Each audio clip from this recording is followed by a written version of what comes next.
Por que sair do pentecostalismo? Bom, já faz um pouco mais de 5 anos que eu e a minha família, nós saímos do movimento pentecostal. Na verdade, foi o próprio Deus que nos tirou de lá. E algumas pessoas ainda nos fazem essa pergunta, né? Por que vocês saíram de lá? Principalmente se dirigindo à minha pessoa, né? Porque para quem me conhece, sabe que eu fui pastor do movimento pentecostal, de uma igreja pentecostal, por 8 anos, né? E eu era realmente muito pentecostal mesmo, né? Como eles mesmos falam, né? Pentecostal até o tutano.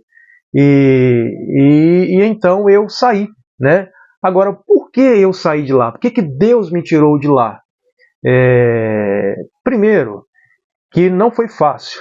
Não foi fácil porque eu era uma pessoa muito religiosa, legalista ao extremo mesmo, né?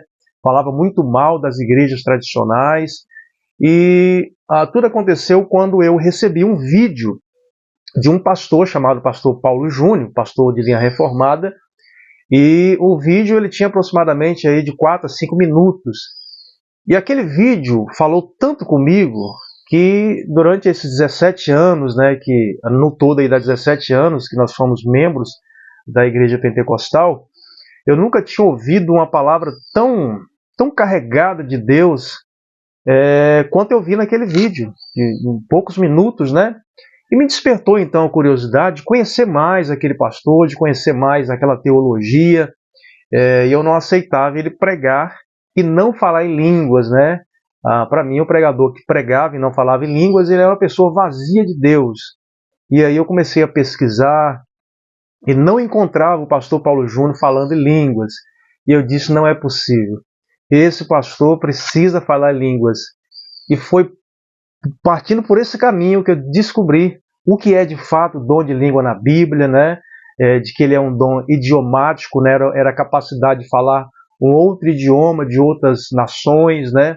Algumas pessoas até chegam a dizer que são 2 dons, e de Atos 2 e da igreja de Corinto, né? Onde Paulo escreve a primeira carta falando sobre a ordem do culto, né?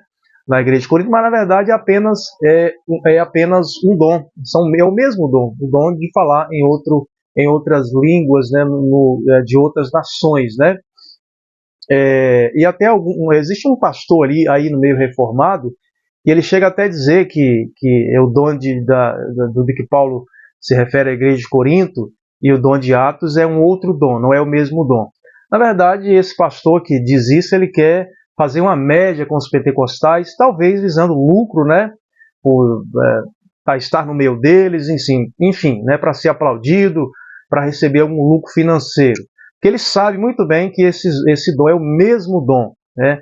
Por exemplo, você pode ver quando Pedro, né, pregou a família de Cornélio, o Espírito Santo desceu sobre eles, ele fala que a mesma coisa que aconteceu em Atos 2 aconteceu também com a família de Cornélio, né?